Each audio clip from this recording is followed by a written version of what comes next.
the argument for remodeling. Stay tuned.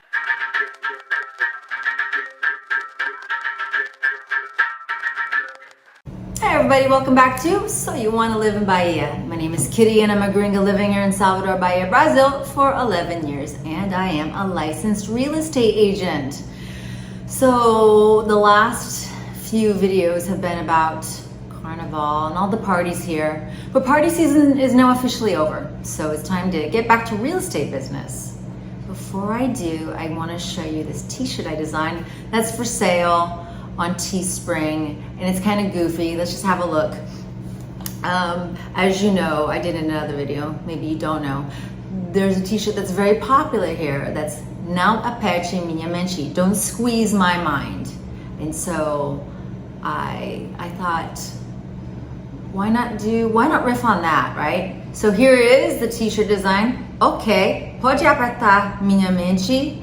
So yeah, you can squeeze my mind. All right, I thought this was really funny. And check out the bucket hat. The bucket hat's weird, don't you think? Like, I don't know how they decided to do it like that. But anyhow, check it out.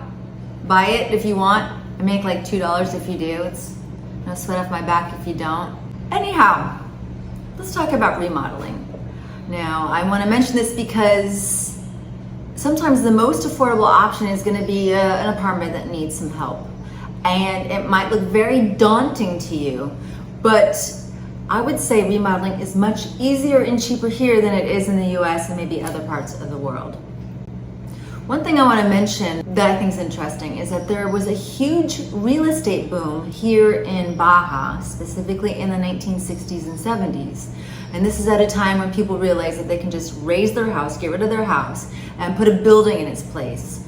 And you'll even see around town some of these buildings have names of families because I think that's exactly what happened. They got rid of their family house, they made an apartment with a certain amount of apartments so that the whole family can live under the same roof in the same apartment building. And then eventually these apartments got sold off to non-family members.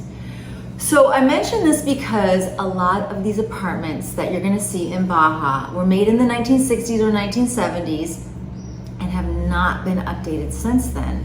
And so you're gonna see some stuff that is really needing some help. And what you need to do is not gonna be as hard as you might think. First off, let's talk about the pluses and minuses of older buildings, okay? So the pluses is that often the condo fees are lower. Not always, but often they're lower. And that's good if you're buying investment property and you want to make income.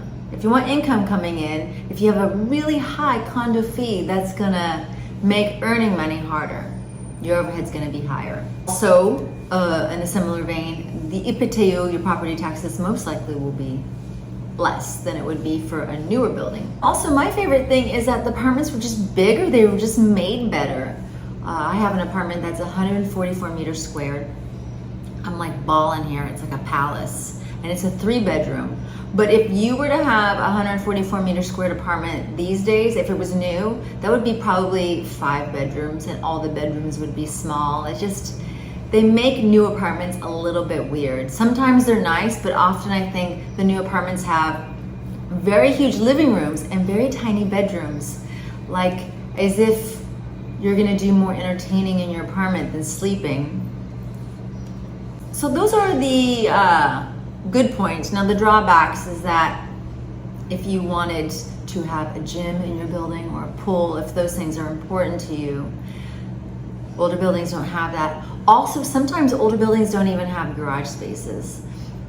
And so even if you're here and you don't drive a car and you never plan to have a car, garage spaces are nice for resale value. Not necessary, but they are nice. So one thing I want to show you, a couple of photos that you'll notice in these older apartments is they went nuts with the tile.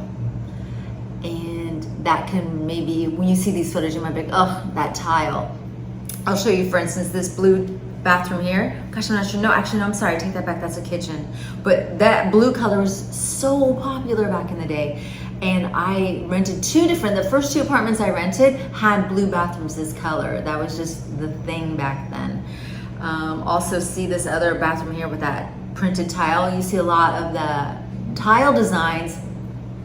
You go crazy with the tile, it's gonna date your apartment or your house. So in a remodel, I suggest don't doing it using this as an example. But here, I'm gonna show you now a remodel I did. Look at this, the before. Now see the before photo? Super typical of this tile. Do you see that little border there? Also very typical. And those borders aren't cheap, and I don't think they're particularly cute.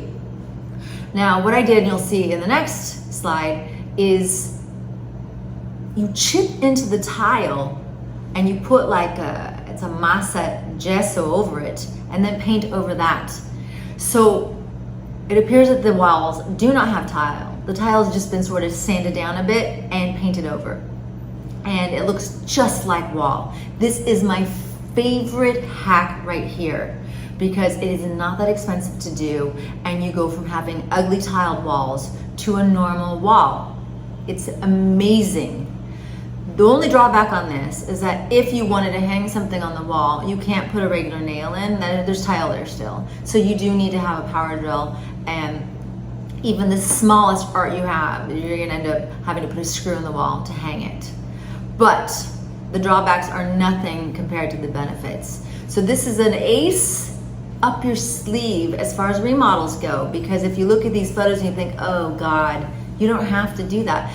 Also, you don't have to have a fully tiled kitchen like is the norm here. Same with bathrooms. Legally, you don't have to do that. So you can chip into that tile, put the gesso over it, and paint, and voila. You already have a much more modern, nicer kitchen or bathroom. Another thing I'll show you right here, sometimes you'll see, check out this slide here, wood floors looking ugly. Now, this you probably already realized, but that's not hard. You can have that sanded down and revarnished. And not the cheapest thing to do, but easy to do, and will make such a huge difference. So that is totally an easy fix if you see an apartment with ugly wood floors. First and foremost, as I mentioned before, there was the real estate boom in the 1960s and 70s, so it might go without saying, but you're gonna most likely have to update the electrical. And I think that is a super important thing to do, especially for your return on investment, because you don't want those problems later on. Like, do everything, do the electrical first, no matter what. And if you have an apartment that you buy and you want to fix it up and your budget's sort of gone all towards electrical and these other upgrades, you can always rent the apartment long term, and then when the money comes in, you can then, after a certain while, after that contract expires, you can turn your rental from a long term to a short term.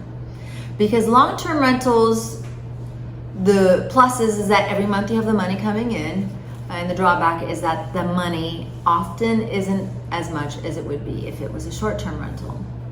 So options to consider, and I'm here to help you with those options if you're interested in buying an apartment. So as far as flipping goes here, I'm not seeing a lot of that. So as far as remodels go, I wouldn't, at this point I wouldn't recommend buying property just to flip, because it's not something I've seen people do here. And the market here is a little bit different. If you put something on the market, it can go a very long time without selling. And that's because most of the time people put a price that's way too high. That's a very unreasonable price. And so just thought I'd mention flipping since we're talking about remodeling. It's not something I would personally suggest, you know? But if the price of the apartment is super cheap, it could actually be worthwhile. Anyhow, I hope that helps you out, and I hope that you do consider remodeling, because it is possible to make a huge difference without spending a lot of money, because you don't need permits here. Well, technically speaking, you might need permits, but no one gets them, so it's easy. Labor's cheaper, no permits, and if you have someone like myself who's there to oversee the project, it can be done very quickly. If you were going to do major work, where you would need to have an architect, then that's something you should take up with the architect if you're really like breaking into a lot of walls and stuff and changing everything around. Otherwise, no, you don't need permits, and it's cheaper and it's easier, and I think you'll see with a little bit of money you can make a big difference in an apartment here in the remodel. Anyhow, I hope that was helpful. Thanks for tuning in. Don't forget to like and subscribe. I really appreciate it. Leave comments too. That all helps, and I love reading your comments. Thank you again, and I'll see you next time. Beijos!